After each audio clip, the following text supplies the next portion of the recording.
మీరు ఎప్పుడైనా ఎడారిలో తిప్పలు పడుతూ దాహాన్ని తీర్చుకునేందుకు ఏదైనా వెతుకుతున్నట్లు అనిపించిందా? అదే పరిస్థితిలో ఇశ్రాయేలీయులు ఉన్నారు. రెడ్ సీ వద్ద అద్భుతమైన విమోచన పొందిన కొన్ని రోజులకే ఈరోజు దేవుడు తన ప్రజలకు ఎలా పోషణ కల్పిస్తాడో, అతి నిర్జన ప్రదేశాల్లో కూడా ఎలా సంరక్షిస్తాడో తెలుసుకుందాం.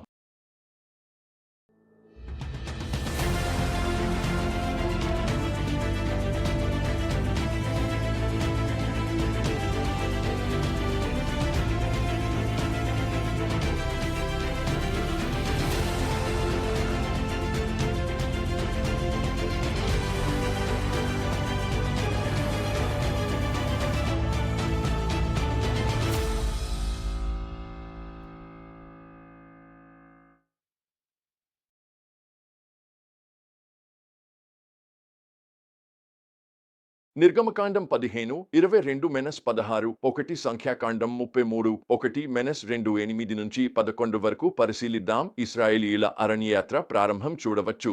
ఈరోజు మనం పరిశీలిస్తున్న సత్యం ఇదే. దేవుడు మనలను కష్టమైన మార్గాల్లో నడిపించి ఆయనను మన పోషకుడిగా మరియు స్వస్థతనిచ్చేవాడిగా నమ్మడం నేర్పిస్తాడు. మన కథ మోషే ఇశ్రాయేలీలను షూర్ అరణ్యంలోకి నడిపించడం ద్వారా ప్రారంభమవుతుంది. సంఖ్యాకాండం 33:1-2 మోషే దేవుని ఆజ్ఞ ప్రకారం వారి ప్రయాణ దశలను లిఖించాడని చెబుతున్నాయి.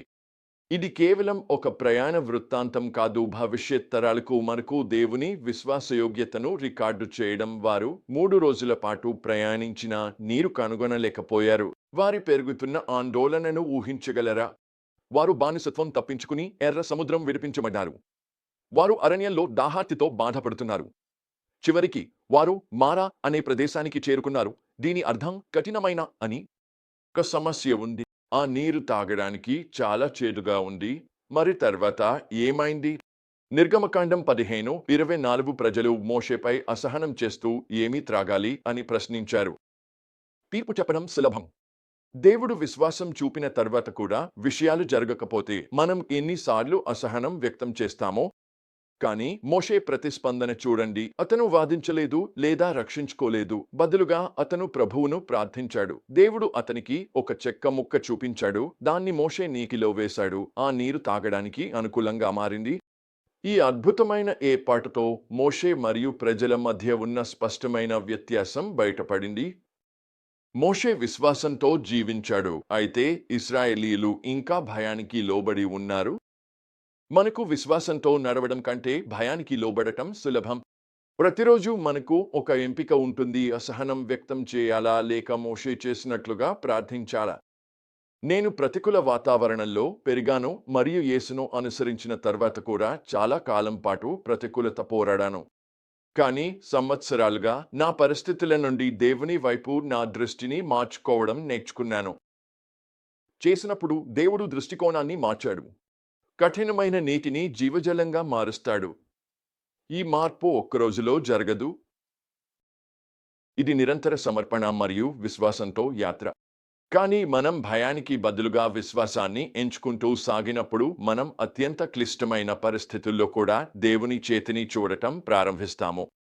కానీ మరా వద్ద జరిగిన ఈ అనుభవం నీరు అందించడానికే కాదు, ఇది ఒక పరీక్షగా ఉంది. దేవుడు నిర్గమకాండం 15:26లో అంటాడు, మీ దేవుడైన యెహోవా మాటలను జాగ్రత్తగా వినండి. ఆయన దృష్టిలో న్యాయమైన దాన్ని చేయండి. ఆయన ఆజ్ఞలను పాటించి ఆయన విధులను అనుసరించండి. అప్పుడు నేను ఐగుప్తీయుల మీదికి తెచ్చిన రోగాలలో ఏది మీ మీదికి రానివ్వను, ఎందుకంటే నేను మీకు స్వస్థతనిచ్చే యెహోవాను.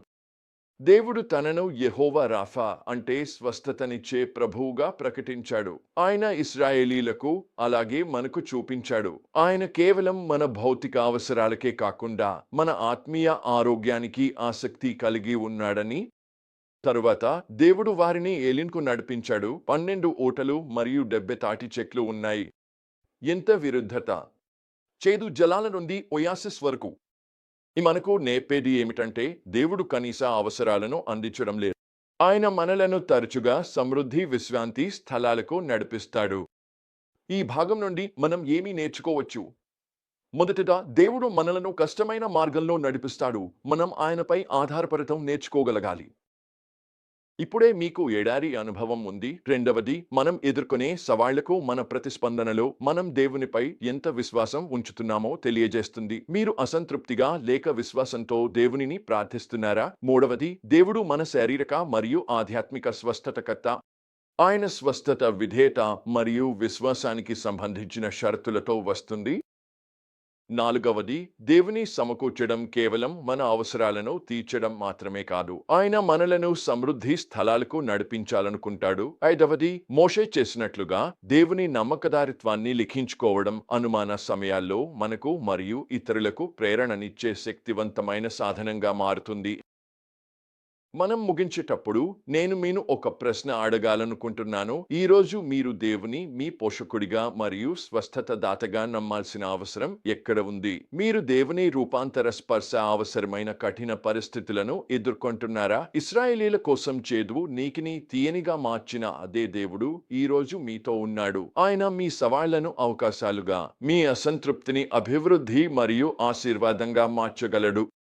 విశ్వాసంతో ఆయనను ప్రార్థించండి.